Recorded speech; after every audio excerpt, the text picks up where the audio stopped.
Trump 2.0 and attacks on protests, press, and privacy. I'm Nora Benavides, Senior Counsel and Director of Digital Justice and Civil Rights at the organization Nonprofit Free Press. And I'm really honored to hold this conversation today with a set of colleagues, friends, and experts. This event is part of our longer series entitled The Future of Freedom. So if you like what you see today, sign up to receive more updates. This series was conceived to be a space where we bring experts, community leaders, policymakers, artists, authors, and others together to consider what the future of freedom looks like, what stands in our way, and how we move forward in the face of contentious, uncertain, divisive times. So I'm really honored to have with me a set of speakers. I vacillated between wanting to explain their whole story because each of them are so fascinating and trying to get it down as short as possible. So if you'll indulge me for just one moment, I'd love to introduce a few of these wonderful colleagues of mine. First, Baher Azmi is the legal director of the Center for Constitutional Rights. He directs all litigation around issues related to the promotion of civil and human rights there. He's personally litigated cases related to discriminatory policing practices like stop and frisk, government surveillance, the rights of Guantanamo detainees, and accountability for victims of torture.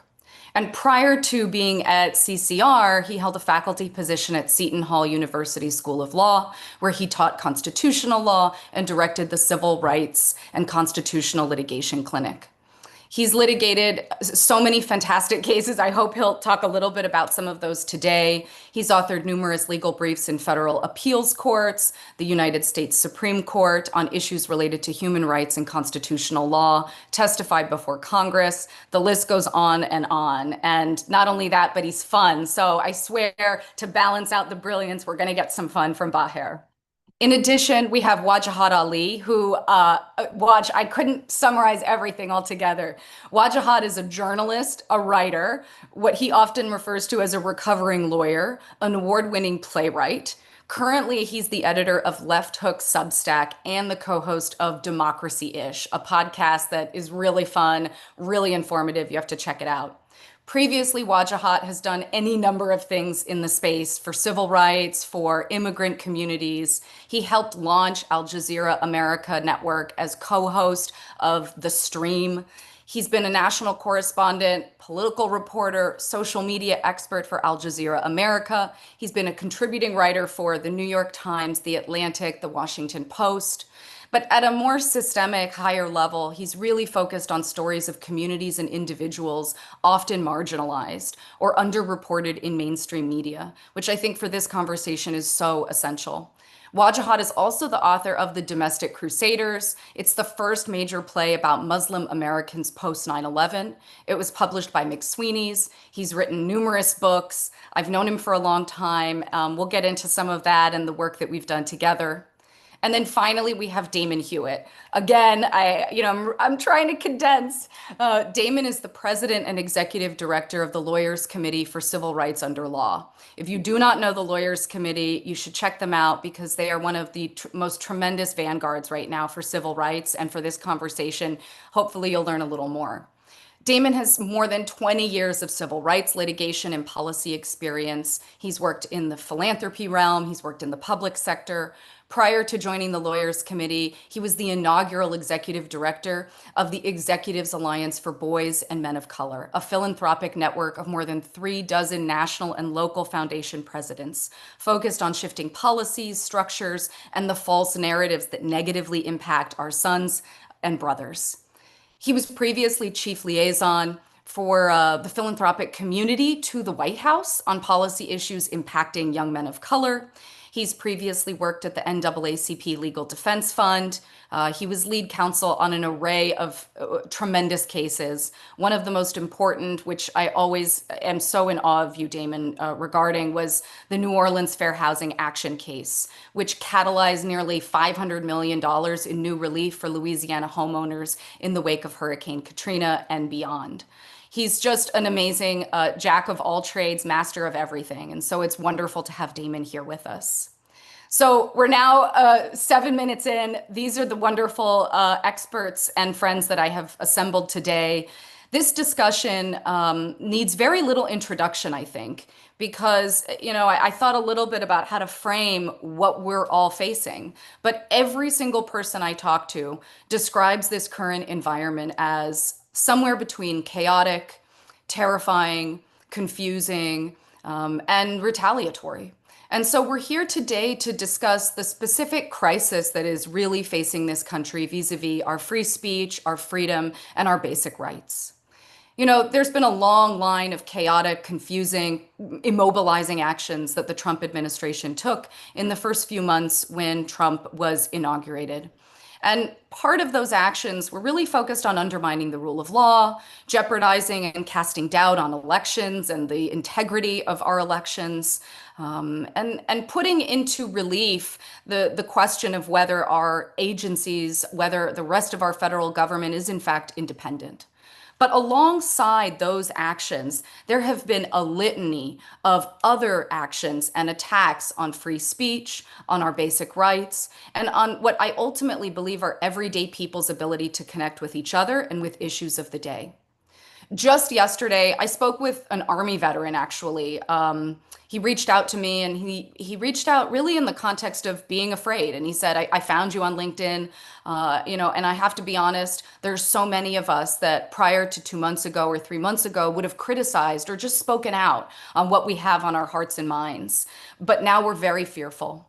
This man is an Army veteran. He's Latino. He said his mother came from Mexico and that he now has a daily fear of being taken into custody. And so, everywhere we turn, I think each of us might have our own personal anecdote of why we might consider or doubt whether we want to speak out. And we see the ways that this current administration has taken coordinated and organic action to undermine and roll back the protections that we have fought for many decades for when it comes to Black, Latino, immigrant, and other communities that are more vulnerable to being marginalized or cast out with less rights and less access. So I really do want to dig in today with these experts because each has their own corner of how they're thinking and fighting for the future of freedom. First, Wajahat, I have to be honest, I want to turn to you because I think you sit at a really interesting cultural and political point across media, across all of these spaces. So I have to ask, like, are we crazy? Are we imagining that this environment is somehow chaotic or dotted with fearful, seemingly, flicks at reprisals for our misbehavior? Tell us Uh, what your thoughts are. yeah, so to quote the late great Bernie Mac, I'm not here for any foolishness. Let me just be blunt. No, you are not crazy.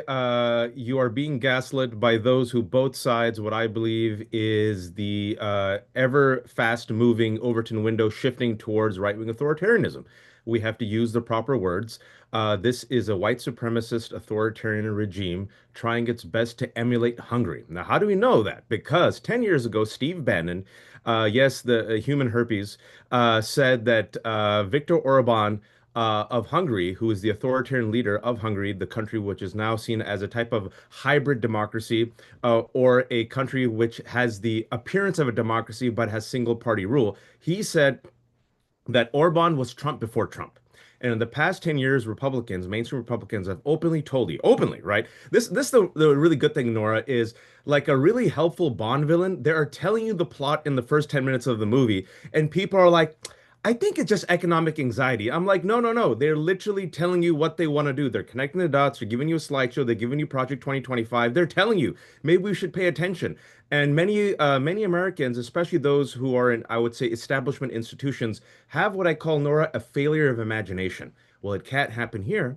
This is the United States of America. This is a Mhm. democracy. We'll have guardrails. I'm sure you all have heard this for the past 10 years. Well, it is happening here, right? And so what we're witnessing is a right-wing government, an entire Republican Party, which has now been, if you will, contaminated or taken over by MAGA, right? And furthermore, their avatar of greed and cruelty is Donald Trump.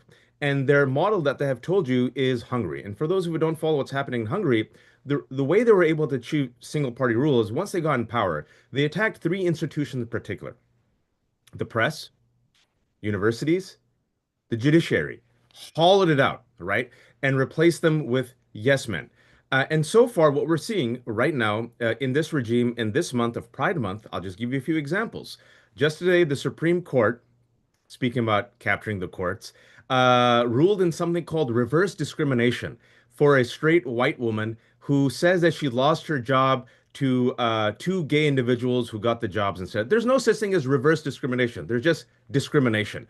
This week, Pete Hegseth, speaking about a DUI hire, speaking about the world's worst mediocre white man failing up in life, announced that the Navy would scrub the names of Harvey Milk from the ship and Harriet Tubman, and now they're open to folks renaming it with Confederate traitors to this country. You know, people like Jefferson Davis and Robert E. Lee, racist slavers who lost the war. Anytime people say, well, prove to me white privilege exists, I say, Jefferson Davis and Robert E. Lee have bridges and schools named after them.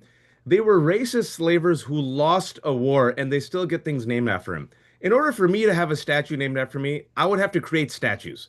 So this is what we're dealing with, folks. And you see Donald Trump, the President of the United States of America, on Saturday, it's already out of the news, from his Truth Social account, post a QAnon conspiracy that Joe Biden is a clone.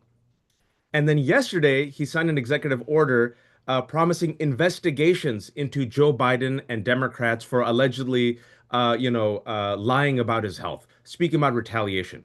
This is what happens when you have power and you abuse that power. And you mentioned retaliation, attacks on privacy, press, and protests. And very quickly, as you can see, I could rant for a while, but you gave me 3 minutes. When it comes to privacy, a huge piece of news that dropped, and this should be bigger news because this will bring people out on the streets. The question is, well, what do we call it? A fascist regime, an authoritarian regime? Is it a caucusocracy, a government ruled by the world's most mediocre people, stupid people? I'll give you Pete Hegseth, Kristi Noem, and others. Is it a kleptocracy, a bunch of thieves who are gobbling up our resources? Is it an oligarchy like Russia? My answer is yes. We just found out that the Trump administration is giving $800 million to Palantir. Palantir is a company co-founded by another billionaire, Peter Thiel, who is also a white nationalist. You see the intersection of white supremacy and greed. And Palantir, folks, with the help of this $800 million infusion from the Trump administration wants to create a centralized database of all of our information, which is red flag, red flag, red flag, a huge security threat. But in addition to gobbling up all of our data, right?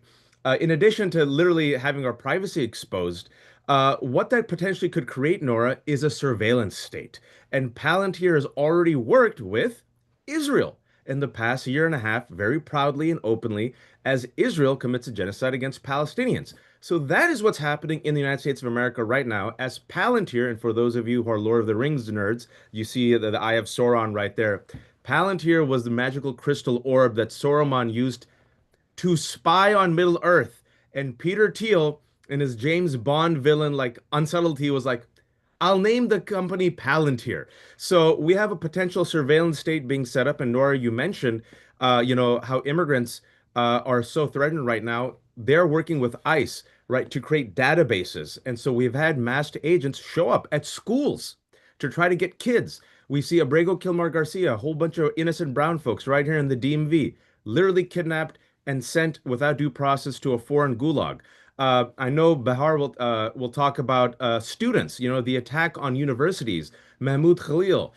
We talk about Rumeza Osterk, literally, folks, kidnapped in broad daylight for co-writing an op-ed, which takes me to the second point, the attacks on the press.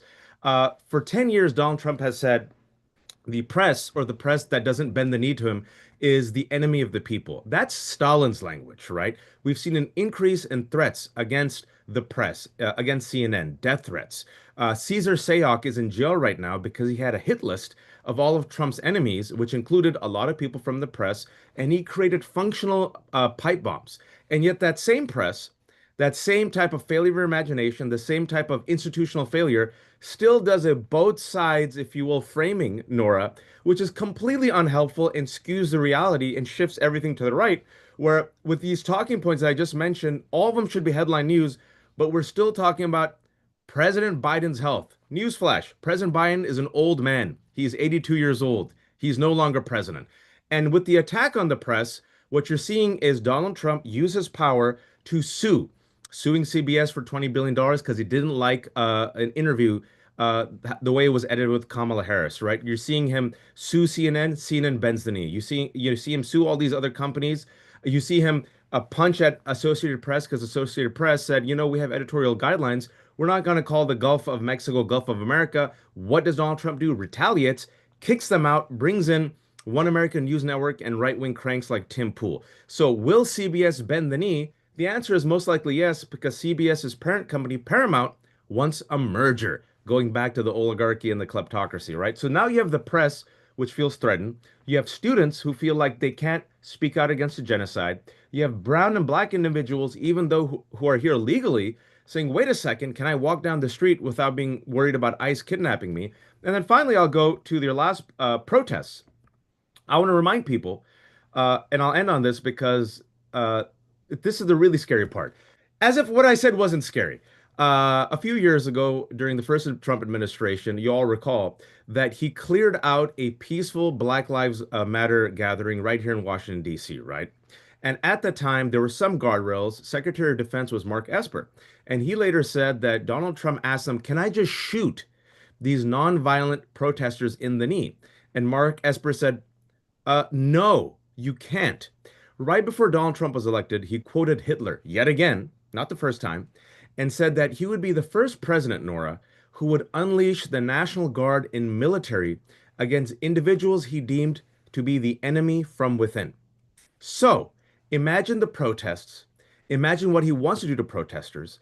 Imagine what he's already said he wants to do to protesters. And imagine if there's no guardrails and there's people like, oh, I don't know, Kash Patel as the head of FBI, who, before he became the head of the FBI, by the way, speaking of caucusocracy, no FBI background whatsoever, went on Steve Bannon's podcast and said, I have an enemies list of media and politicians. Who will stop Donald Trump? Who will stop potential martial law? Who will stop these masked ICE agents from showing up in your community, against your kids, against your abuelas, against your workers? And this is why I'll end with that famous Pastor Niemöller quote from World War II. First they came for, and then they came for. So the first thing they went after was the transgender community, and people are like, "Oh, transgender, I don't understand them. It confuses me. Oh, it won't affect me." Then they went after undocumented. Now they're going after legal immigrants. Now they're going after Columbia University and Harvard University, and going after 60 Minutes and CBS. And folks, the people who are here on this panel, we aren't white, my assumption. And if you think, oh, I'm white, I'm straight, I'm Christian, I'll be fine. I give you Mike Pence running for his life on January 6th. And I'm done. Thank you for coming to my TED Talk. Wajahat Ali giving us the primer on how democracies die. Well, thank you for that tremendous overview. When I asked Wajahat if he'd come join us, he said, sure, anything goes. And I'm always in awe of the work that you do, your narration. We've joked that Wajahat often brings the cool factor, but thank you, Wajahat, for everything, because I think you're really speaking to, well, one, the need for solidarity. That James Baldwin quote that if they come for you in the evening, they come for me in the morning. I think about that every day right now. And, if we were not so powerful using our voices, I do believe the organizer in me, the lawyer in me, the civil rights advocate, I believe they would not come so hard to censor, silence, and chill the voices of those that are speaking out, that are trying to make known the kinds of wrongdoings that this government is beginning to now unfurl across the country. So I think, we have to bring in these experts. So I want to first bring in Damon, because Damon, you've been very busy. Amid these efforts by the Trump administration to weaponize executive power, remove democratic checks and balances, silence critics, weaken freedom, shut down access to the White House and for the media to access or give information to the public. There's another layer here. There have been attacks on law firms. There have been attacks through executive orders on long-standing civil rights protections that have taken decades to win and put in place.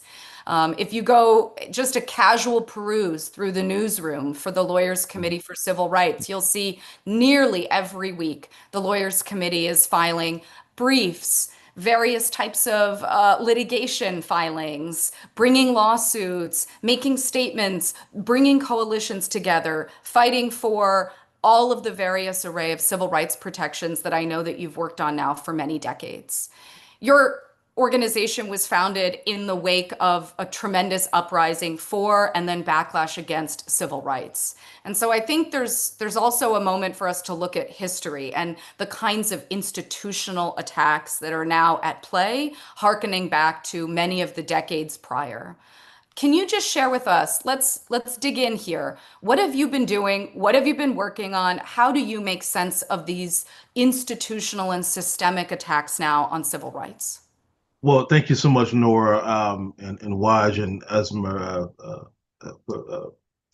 for being together, for Bahir Esmer, for being together today. You know, it's difficult to make sense of it, except racism, except oligarchy, except autocracy, except believe people when they show you who they are.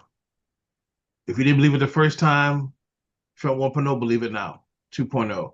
But we know what we have is a mix of public actors in elected and appointed office, unqualified as many of them may be, but also private actors as well.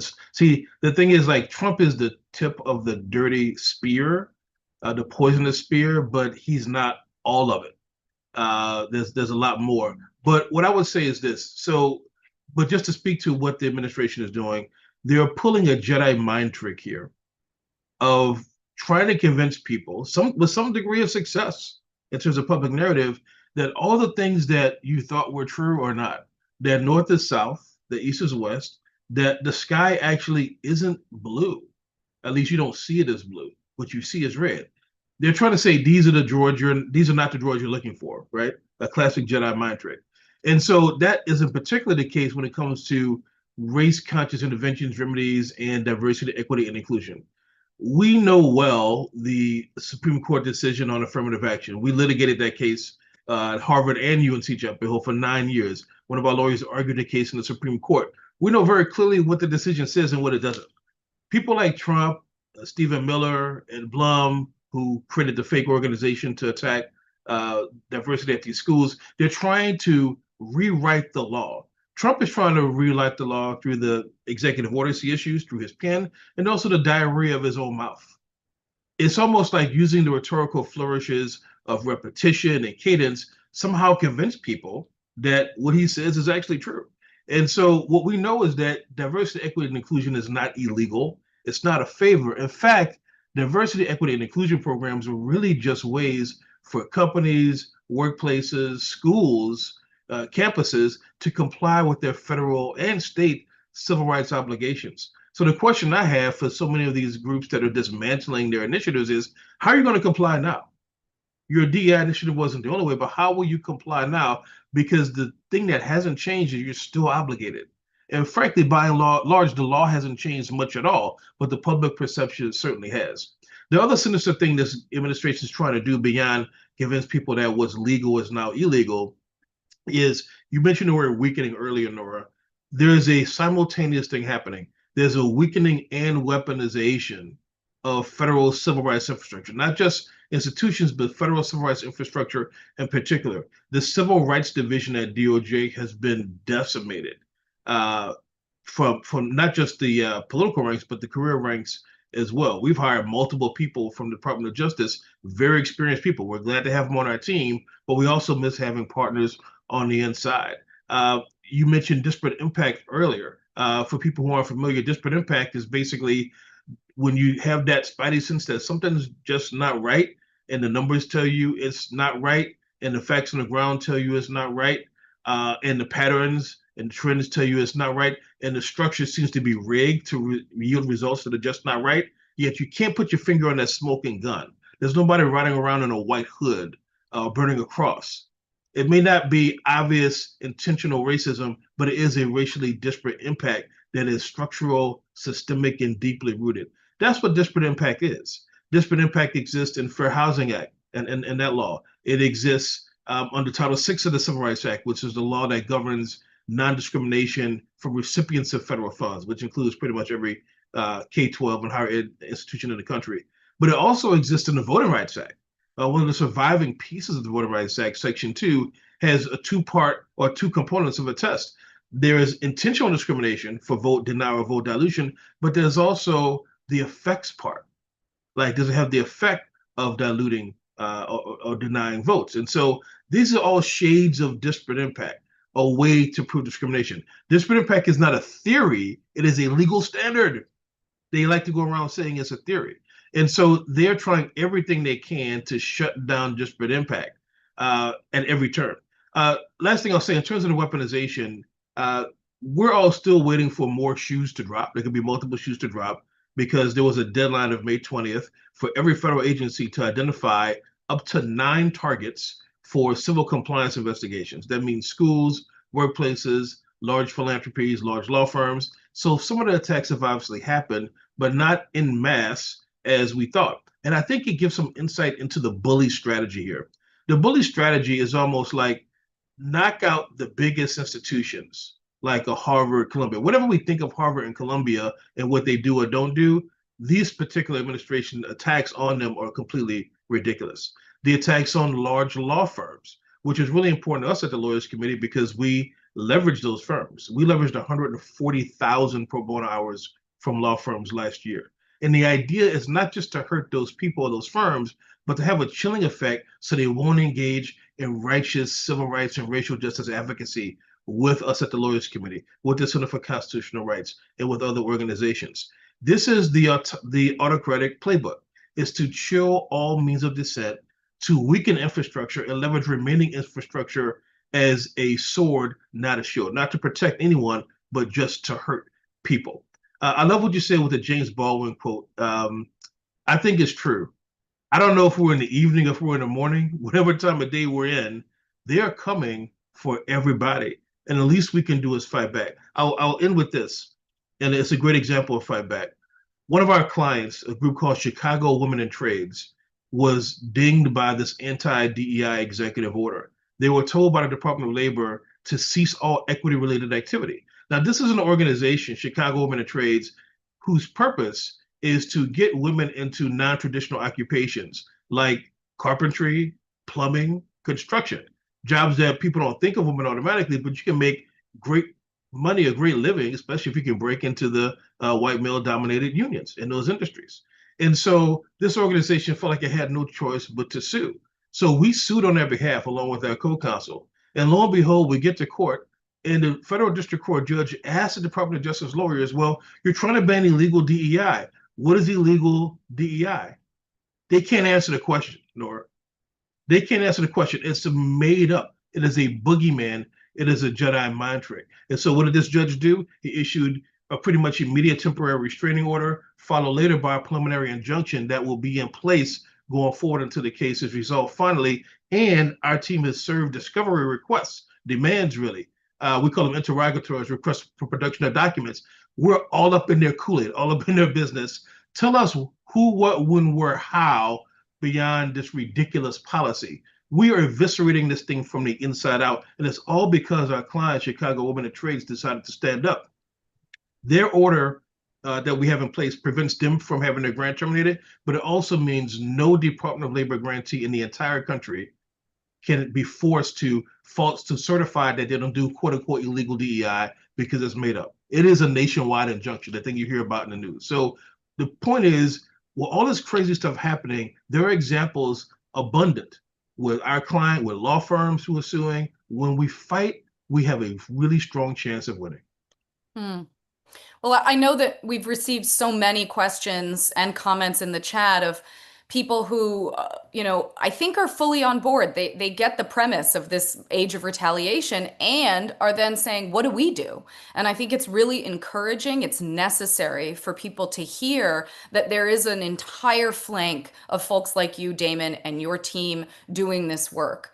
I also think that as this conversation progresses over the next 30 minutes, one of the things we will also dig into is how others, non-lawyers, non-reporters, non-experts can also influence their spheres, how they can in some way take action, because I know we're all hungry for that. You said something, it was almost flippant, but it gave me goosebumps. You said, I don't know if we're in the evening or the morning. And I want to go backwards to early March. I was speaking at an event and I heard the news when Mahmoud Khalil was picked up. And I didn't know his name really. I didn't know any of the facts of the case. And I remember thinking to myself and to a number of my colleagues at Free Press, this is it. This is going to be the case. And then within how many hours, we saw another student get picked up in similar fashion and another. It happened so rapidly that we didn't even have time to get out in front of, as sort of validators, what was happening to this one individual.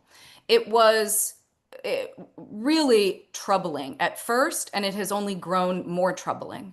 And we've seen now, whether it is students who have protested for Palestinian liberation, whether it is people who have absolutely no interest in speaking out, but are otherwise immigrants, Latino, you name it. There are a range of activities and identities that are currently under siege by our immigration apparatus. And so, Baher, I want to bring you in, and having set the stage just a little bit, because there's something very specific happening. And when I thought about the age of retaliation, of how we talk about that, I knew we needed to talk about the systemic issues that Damon is looking at, this gutting of long held decades of protections for people across categories of race and ethnicity, and this new creative way of attempting to silence people, scare them, conflate freedom and terrorism. And so I want to bring you in. I want to hear from you. Maybe I'm burying the lead, but Baher is currently litigating some of the most essential cases right now, from the Mahmoud Khalil case to Badr Khan Suri. And so please take it away. Share your perspective with us. Yeah, thank you, Nora. It's really good to be in this conversation. If I could so I've been a lawyer, I think, sort of trying to fight fascism for a long time. So if I could just sort of take some of the prompts my co-panelists offered to suggest that, my first experience with sort of forms of autocracy and fascism was in the Bush administration, which were in the post 9/11 human rights crisis they created, that included an archipelago of secret CIA torture sites, particular prison for Muslim men in Guantanamo. Trump threatened to register Muslim men, who actually registered thousands and thousands of Muslim men. George Bush, and I sit here in Brooklyn, where Pakistani and other South Asian neighborhoods were disappeared post 9/11. So I think that I think that. And few people were held accountable. And so I think some of the soft authoritarianism of the Bush administration has produced the hard authoritarianism of the Trump administration, going from what the Bush administration created with this conspiratorial Muslim threat all over the country and the need to protect the homeland, allows Trump to toggle pretty easily, I think, between the Muslim terrorist and the Mexican rapist, and sort of go into protecting the homeland. Two obvious differences, I think, that people have alluded to, is the Bush administration abided by legal constraints in the courts, and the Trump administration is smashing all institutions that could constrain them, rather than accepting that an institution will cause them to lose, destroying them. And then the other piece that both my colleagues have talked about is the avowed embrace of white supremacy, and kind of like a slaveocracy mentality, basically rejecting the post-World War II consensus internationally, like international human rights or the possibility of asylum, and domestically, the post-World War II sort of embrace of minority civil rights, which is how we're supposed to really think about civil rights, and Brown, which the Supreme Court has largely gutted. And so it's sort of in that context that I think I quite agree. Some of the most chilling disappearances, stuff you would expect from the Syrian secret police or Soviet secret police, happened to a number of students, including Mahmoud Khalil. And there's a confluence between targeting and doxing by sort of rabid conservative Israeli groups who identified students and are connected to the administration and would demand that the administration deport these particular students for nothing other than their outspoken and eloquent cries for justice in Palestine and the end of the slaughter of their people and the ongoing genocide.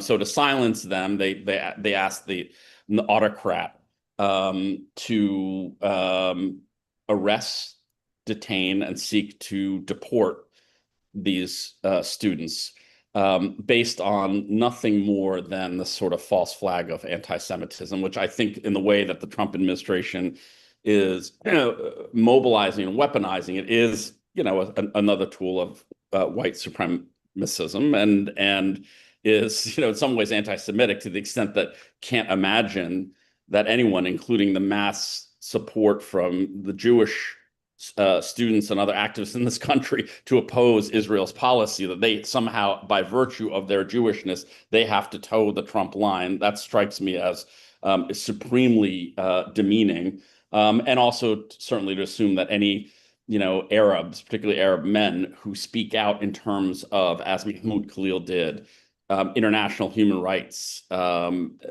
respect for diplomacy and law, and have a robust understanding of human rights and justice, that they're automatically violent.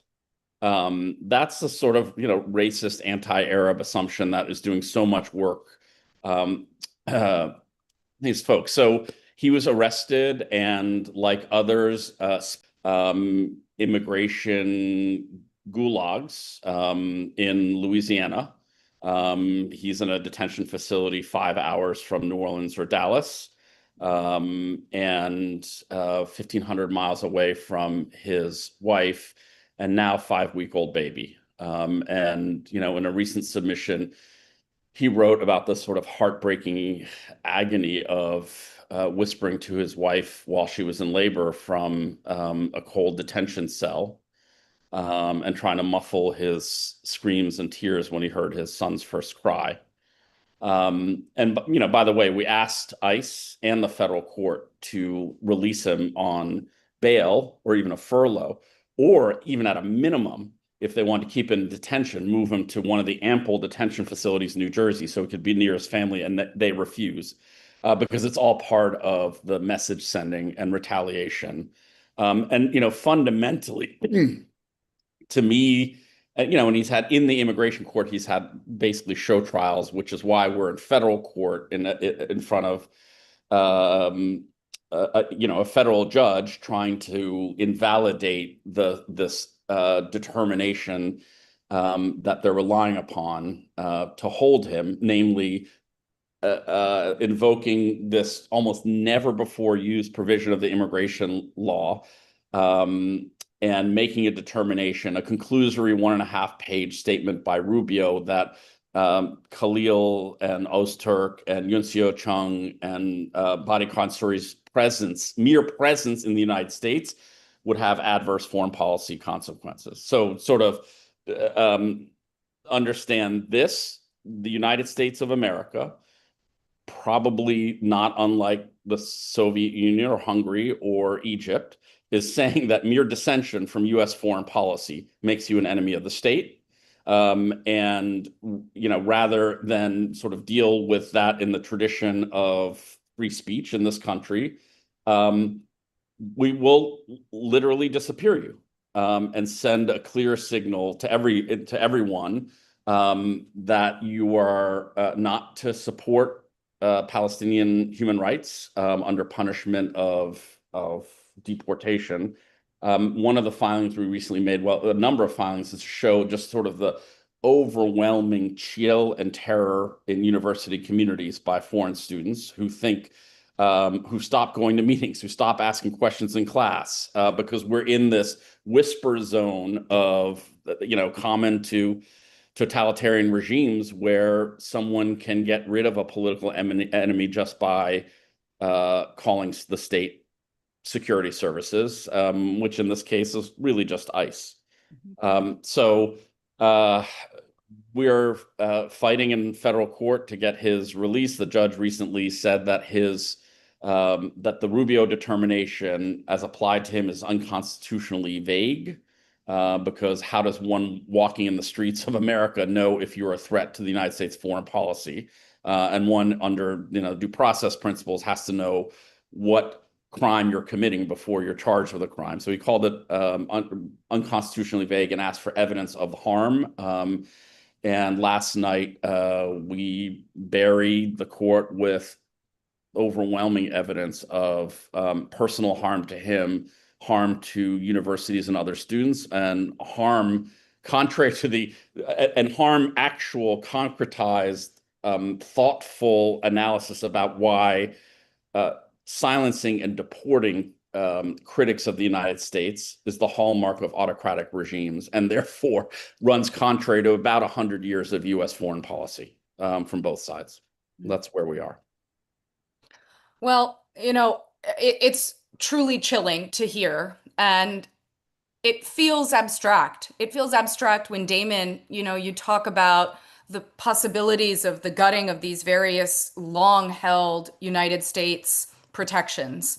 If you don't fully grasp what disparate impact means, and then likewise, I think, Baher, if you sort of create the distance individually for yourself to some man far away or a number of individuals, I think it's easier to feel like, as Wajahat said at the beginning, this can't happen here, but it is happening here. And one of the reasons we are holding this Future of Freedom series is to first educate people. The question we're getting in the chat over and over is, what can we do? And I believe the first thing is show up. Showing up is at least half the job for all of us. And showing up and learning about this and then sharing it with others is a piece of it. I also am troubled and chilled because the lawyer in me is, and the First Amendment lawyer in me in particular, is just horrified at the state of where we are. My very favorite, perhaps ever, Supreme Court line is the Supreme Court said a function of free speech under our system is to invite dispute. And it may best serve its purpose when it includes a condition of unrest, creates dissatisfaction with the conditions as they are, or even stirs people to anger. And so in this moment, what is so troubling is that the potential of being stirred to anger can also be the very precipitating and forcing function to silence, detain, otherwise seek reprisals against individuals. So it is a very real question then. How do we, all of us, consider the risks now inherent, it seems, in even speaking out in dissent, speaking out against those in power and government wrongdoing? Whether it's speaking out online, on social media, in op-eds, that fear of reprisal. I want to start, Wajahat, with you. How do we make sense and balance those various risks and the deep, long existential United States protections that encourage dispute, disagreement, even anger? Yeah, I read the Q&A, and a lot of people ask these types of questions. Well, I'm just an average American. I'm a nobody. And I always want to tell people I'm a nobody as well. We're all nobodies. There are 8 billion people in this world, but we're all somebodies to someone. And we're all average Jose's. Like I said before we pressed live, I drive a Honda Odyssey minivan and wear Costco clothing, okay? So I'm about as average. I literally have one foot in the grave. As you can tell, I give 0 Fs. Once you start dressing in Costco clothing, you are a man who does not fear death. We all have to do something, folks. And I will say this. The good news is there are more of us. Let me repeat this. There are more of us. We have the numbers, the majority. The problem is that whenever you have a small, zealous, organized minority, they can carve through the, if you will, moderate, flabby majority like butter. But if the majority actually coalesces and organizes, right, and actually shows a fighting spirit, then what we've seen, even in the past 4 months, are victories. Now, let me give you some examples. We saw a Tesla takedown. We saw organic protests both here and in Europe. Average Jose's, nobodies show up in Tesla dealerships. In 4 months, Tesla, the stock has tanked. Not only has the stock tanked, the brand name has become toxic, which led to Elon Musk, in a way, leaving the White House, kind of not sort of. And I don't know if you've seen the past hour in the news. There's a little fight between Elon Musk and Donald Trump. exquisite, right? You saw 50-51 protests. Nobody's in all the states show up and protest, informing people about what's happening with this fascist regime, what's happening in this bill, right? What's common to us, folks, because someone said this in the Q&A, well, everyone here knows what's happening. And I want to stress that for a second. You might know what's happening, right? You might be one of the cool kids, but what's common to us is not common to everyone. It is our job to amplify the message and connect the dots. An example, Abrego Kilmar Garcia. Us nerds here knew what was happening, right? But average American didn't. Senator Van Hollen decides to go all the way to El Salvador, says, I will not leave until I get proof of life of Abrego Kilmar Garcia. It's forced to be in the news for 2 weeks. Now, folks, Abrego Kilmar Garcia is literally the most unpopular policy or talking point for Donald Trump. He's negative 20 on this. Why? Because it was forced to be in the news, and even people who voted for Donald Trump are like, whoa, whoa, whoa, easy. I thought you were going to go after the bad immigrants. I like due process. And then reporters who actually fight and ask follow-up questions. Do you believe in due process? I'm sure you've seen the news. Kristi Noem couldn't define due process, and Donald Trump is like, I don't know if it's my job to do due process. I don't know. I'm not a scholar. I don't know about the Constitution, right? So what that shows you is if you exercise your First Amendment speech, if you do not obey in advance, if you do not choose silence, right, and you speak out, yes, folks, you have to take some arrows. Everyone has to take some arrows. We're all in it, folks. 10 toes in. All right. This is a 5 alarm fire. If we've all said it, if you think they're not going to come after you, you haven't paid attention. I'm like Bahar. I came out during the as a professional Muslim, an activist during the war on terror. Yeah, no matter that I went to UC Berkeley, I was 21-year-old student. It didn't matter that I was the model minority, that I went to UC Berkeley, that I, became a lawyer. No, it didn't matter. I was a brown-skinned man who was Muslim. Tag, you're it. The country turned on us, voluntarily gave up our freedoms, had the Patriot Act, had NCers, had ICE, and voila, fast forward, what we kept warning Bahar 20 years ago is that y'all are giving up your freedoms to go after the bad Muslims. They're going to go after you. And now that's what's happening. So as Timothy Snyder said, and a lot of the experts on fascism said, is the first thing that fascist regimes do, and Nora and Damon use an excellent geeky Star Wars analogy, is, they want you, they want to control the truth. They want to control reality. And in the book 1984, openly, it says the final and most essential command of the regime was don't believe your eyes and don't believe the evidence of your ears. And Donald Trump said something, what are you going to do? Believe your lying eyes? And they're literally telling you, no, no, believe us. So there's no truth. People are confused. People have no idea who to trust, plus misinformation, right? People are shocked and overwhelmed. And then the first remedy, or first, if you will, advice given by Timothy Snyder is do not obey in advance. And what you've seen is every institution essentially obey in advance. However, I'm a recovering attorney, Nora is a professional attorney. You saw all these corporate law firms shamefully bend the knee in advance, right? Even though they could have and should have fought, because what Donald Trump was doing was unconstitutional, giving or pledging $1 billion worth of pro bono work for this fascist regime. This week, the Wall Street Journal just showed, as a result of the average people, the Jose's, spreading the word, making these law firms toxic, corporations now are taking their dollars away from these law firms that bent the knee and going to the law firms that actually resisted. So what I will tell people is this, is once you're dealing with a bully, right? I used to be an overweight brown kid who was an ESL. I know a thing or two about bullies and taking on bullies. The bully picks on the weakest kid, makes an example out of him, and then says, see what I did to him? All of you give me your lunch money. And what we've seen with this Trump and fascist regime is they never stop. It's an insatiable appetite. If you don't believe me, I give you Columbia University. Look at what they made you give Columbia University, to quote the Bourne Identity. So you have to resist at every single level. On social media, you post.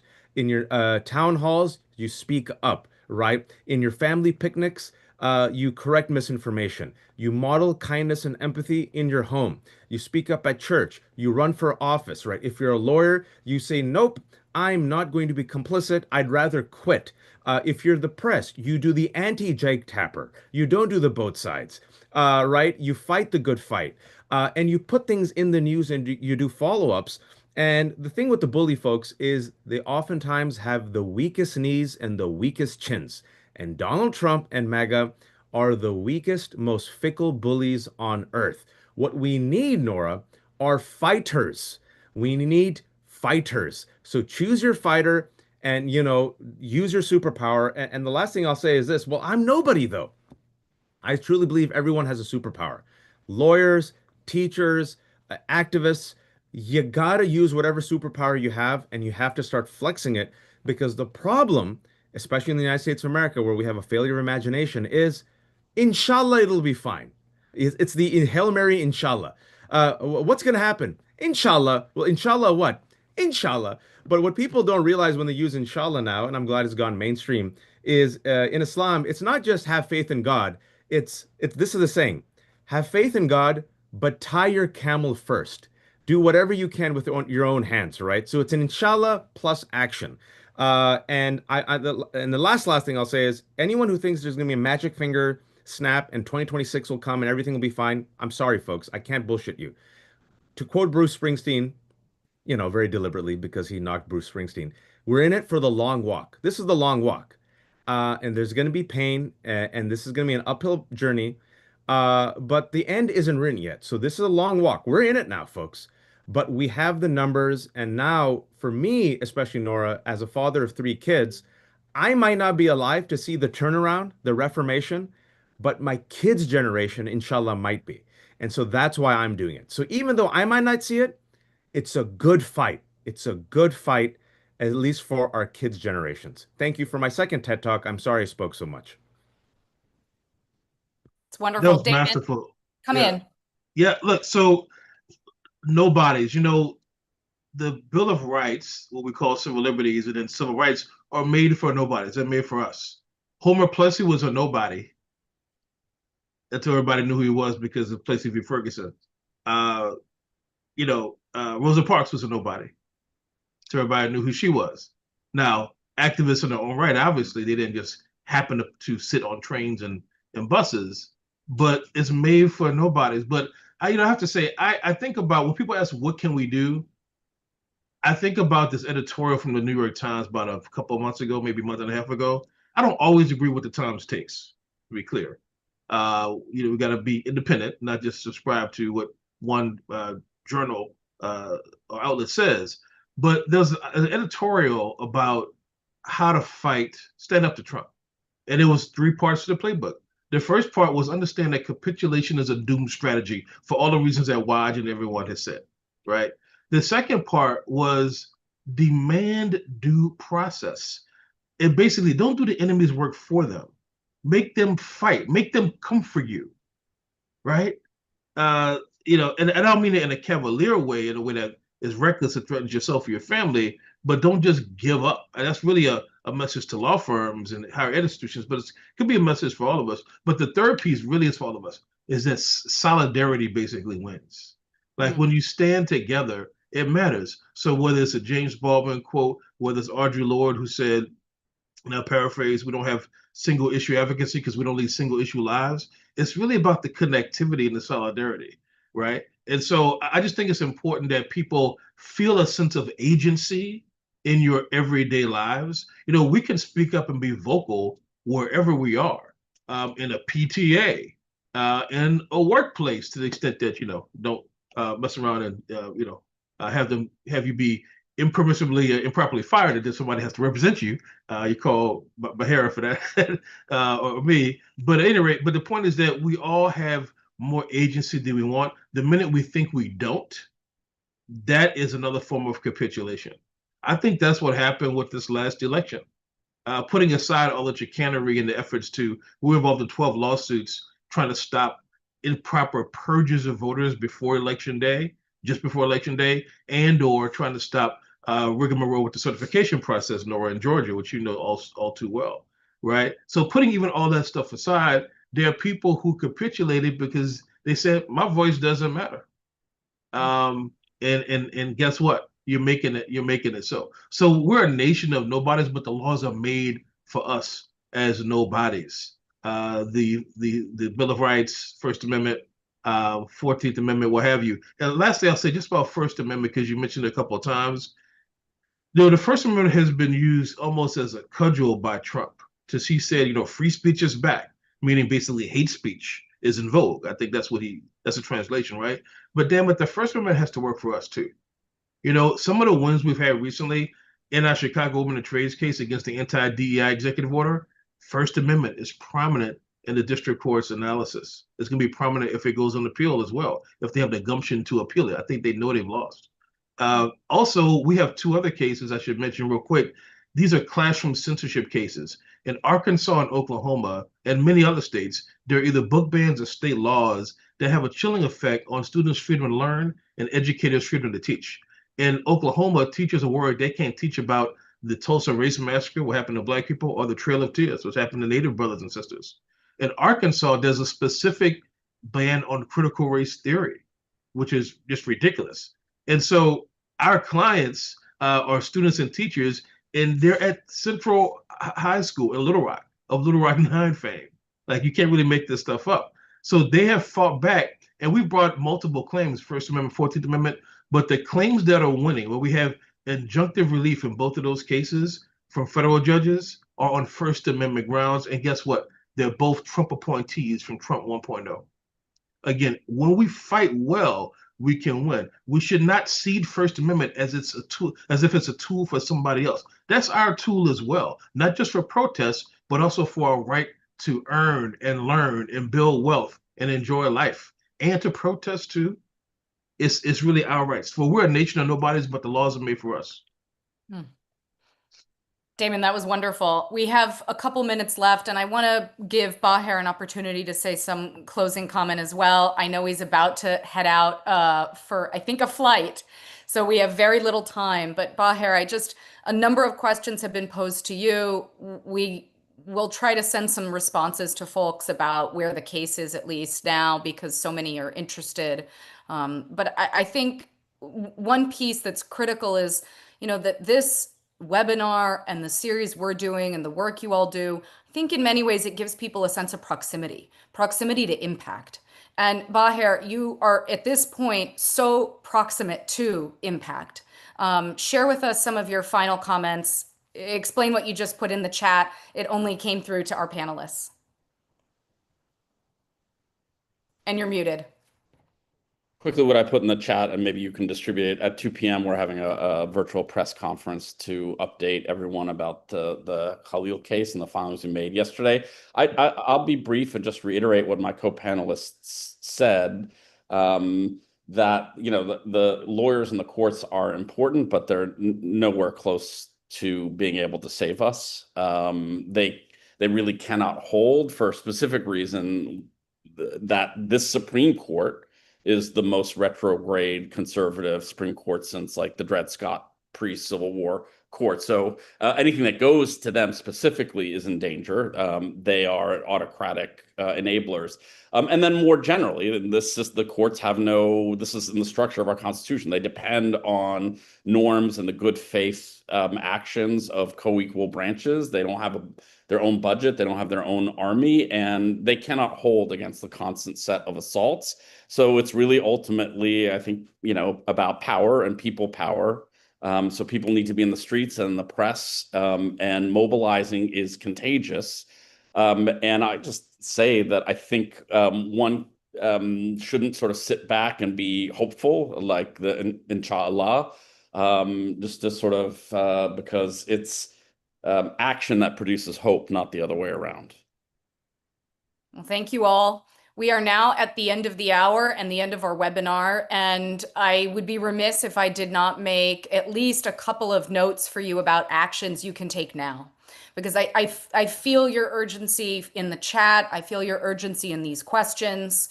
This is one first step for us to get organized. We've been really disorganized. I think Democrats, Republicans, others, ranging in attitude, belief, hate. These are not times for us to mince words. We are here to get organized, to be pragmatic. So this space, the future of freedom, is for people to come together, to learn about ideas and learn about ways that they can take action. Free press is, we have a petition and pledge that we, excuse me, have put together. We've now been assembling hundreds and hundreds of people in support. That is really just a public statement saying that we are all in this together and we are fighting for the future of freedom, the future of our speech and our basic rights. We want to oppose the administration's efforts to censor, weaken, or otherwise delegitimize what is reality. So please, one, my invitation is sign that petition. The other is get educated. Share with everyone in your sphere of influence. Please, if you think that you're just the mom in a chat and you have no influence, there's real influence there. There's influence in sharing. If you feel that you're a young athlete and you have no idea who would be interested or how, there's interest, there's power in sharing, and there is power in people. So today was just one of these first steps. I'm so honored to have Wajahat, Baher, and Damon with us. We look forward to future programming. Our next one will be towards the end of June. It'll be an installment that focuses more on media, attacks on media. I can't say too much, but I'll give you that little teaser. And so please join us. I believe my colleagues will have put various links in the chat for everyone to click on. These are the various guides that we've put together for your protest rights, the red flags of authoritarianism, and the ways that those in power are trying to undermine or weaken our sense of reality and ourselves. With that, thank you all. Thank you so much for coming. We hope to see you next time. This is building up a regular drumbeat. So join